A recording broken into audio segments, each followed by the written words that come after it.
In a recent video, I made a very detailed breakdown of how I would make a Commonwealth tech tree in Enlisted, as the British currently exists in a split US and Commonwealth tech tree. And while a British tree was the smaller fraction and has many options presented, there would still be gaps in the American tree if we use the existing tree as our starting point. This video isn't going to be as detailed as my British tree video, but I'm still going to cover what I think are some good options to fill the subsequent gaps in the Allies tree split. Hopefully, if you disagree with specific equipment choices, you still think the general idea has some sort of value for the game moving forward, and sharing these ideas in the Enlisted forum can help make these changes a reality. My specific goal in this video is to address every piece of Commonwealth equipment that currently exists in the Allies tech tree and what I would replace it with. I will not be covering event or premium content. Without further ado, let's begin.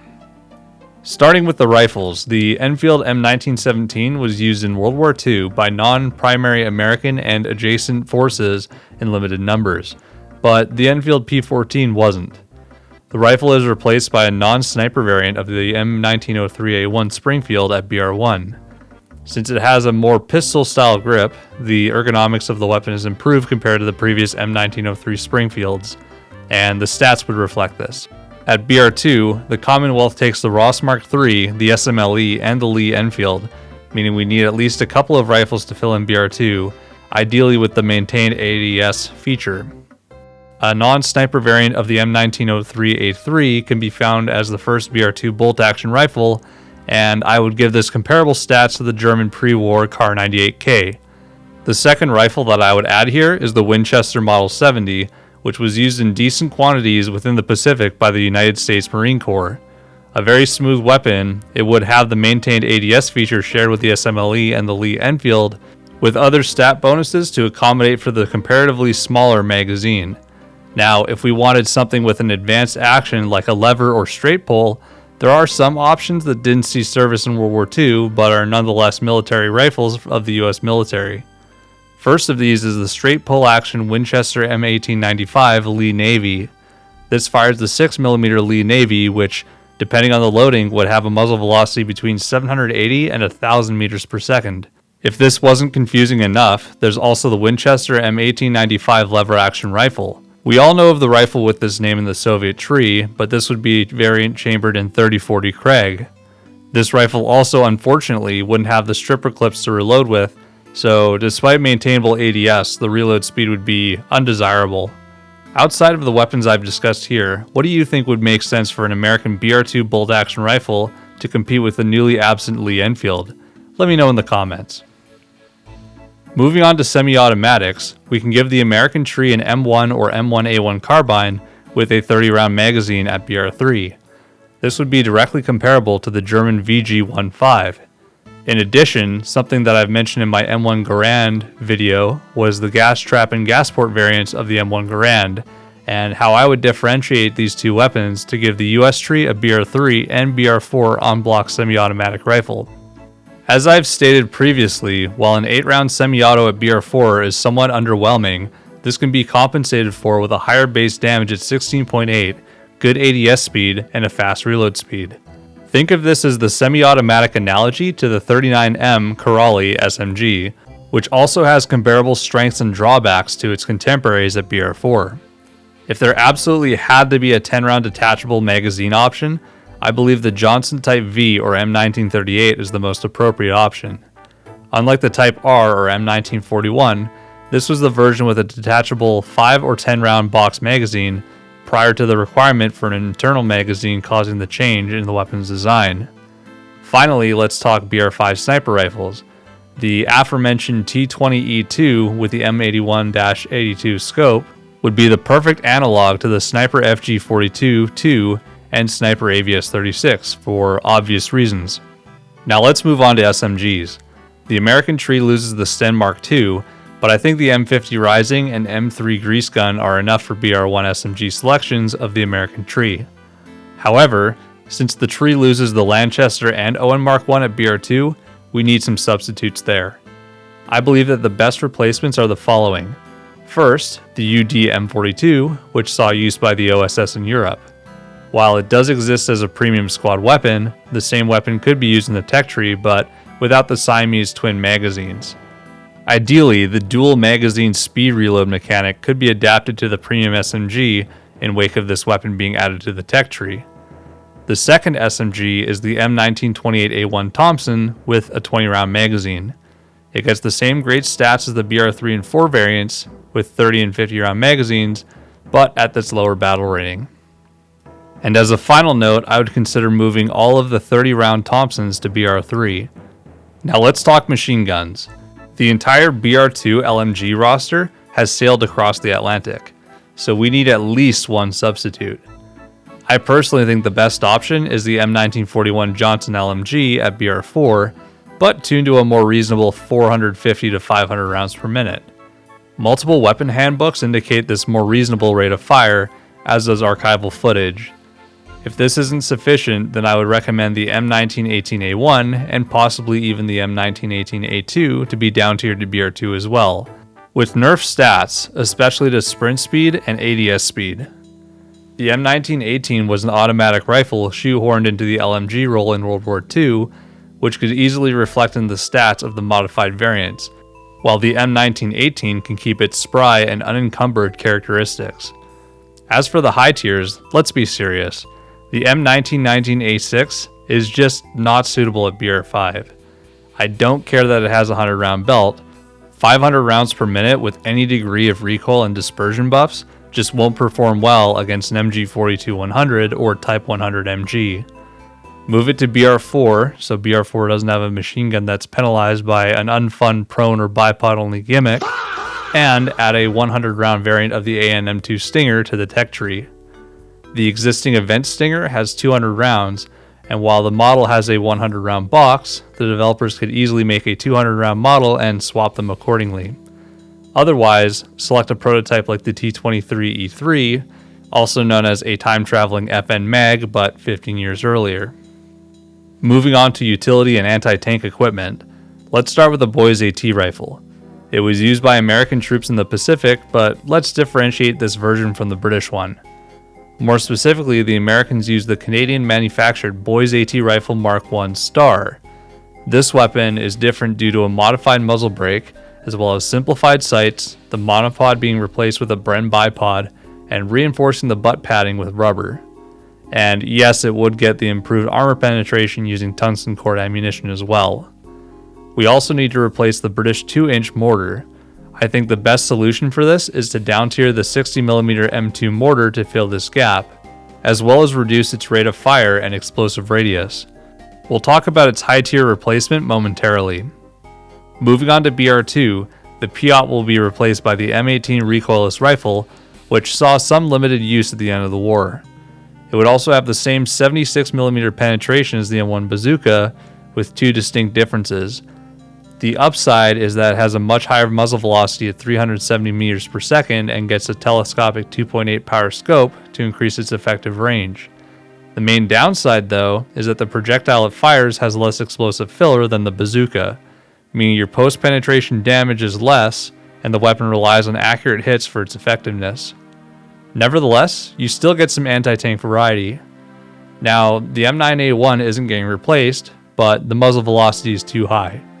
The penetration of the weapon is reflective of the M6A3 rocket, which should only have a muzzle velocity of 80 meters per second, while in-game it gets an impressive 120 meters per second velocity. Now, if you want a faster rocket with more penetration in a domestic design, then I have something for you. The M9E2 rocket launcher was an experimental variant of the M9 rocket launcher, constructed primarily of aluminum. It was also the testbed for the T-59 rocket, a much more modern ordnance than the M6A3 it was designed to replace. Relative to the M6A3, if the former penetrates 4 inches of armor, the latter penetrates 7 inches of armor, which is 178 millimeters.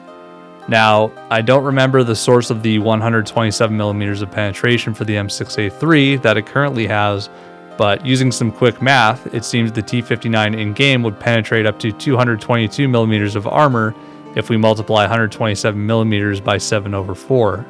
This would be perfect to replace the captured Offenrohr.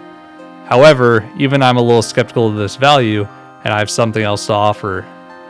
To compensate for below average penetration of its BR-4 anti-tank offering, the US tree could get an absolute giant killer at BR-5, the T-24.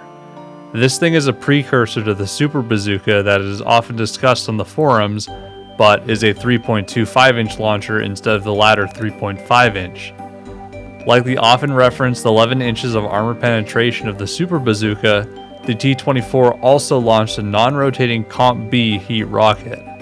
The performance of these rockets scaled evenly with the diameter of the rocket, meaning the marginally smaller T-24 would still have a monstrous 10 inches or 254 millimeters of penetration.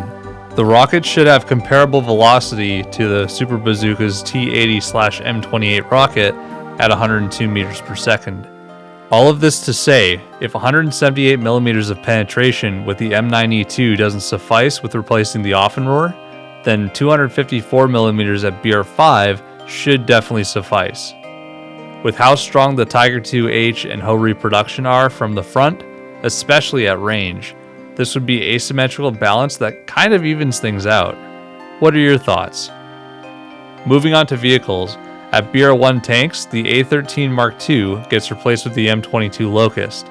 Small, nimble, hard to hit, but doesn't hit very hard back. The Daimler Mark II gets replaced with the M3 GMC. This would be very similar to the Semavante 7532, only carrying APHE ammunition for its main gun. Aside from that, it trades armor for mobility. I would have traded these two British tanks for American vehicles with more similar roles, but there wasn't really anything that wasn't a prototype or didn't see combat, so I felt like these were appropriate choices. I do have to break the no prototype rule though for BR2, since there would otherwise be no appropriate options. To start, the Crusader is replaced by a tank of similar characteristics, the M7 medium tank. It's essentially the missing link between the M5 Stuart and the M4 medium tank. Well, not really, but it sits in between them in many stats. It boasts a 75mm M3 gun with M72 AP and HE shells only. As for the M3 Grant, we could either live without a replacement or possibly add the T-18E2 armored car. It would actually have okay armor for this battle rating, but would be sluggish for an armored car. The turret is actually quite similar to that of the M7, but instead mounts a 57mm M1 gun, firing the same shells as the anti-tank gun variant. The Sherman 2 is an easy substitute, as we replace it with the M4. For a final tank substitute, we replace a British Heavy for an American one. While it didn't see combat, the M6A1 heavy tank would provide some variety to all of the Shermans present in the American tree. No, it didn't see combat, but it was technically adopted for service before the US Army eventually lost interest and eventually replaced it with the M4A3E2. Let's discuss American planes. The Hurricane Mark II Trop is replaced by the P-40C Fighter. A premium in War Thunder, the P-40C would actually be pretty comparable to the Bf-109 E7/U2, but carries a single 500-pound bomb instead of 4 50-kilogram bombs. Next, let's look at what replaces the Spitfire Mark V Trops at BR2. The first will be a comparable designated fighter, the P-51.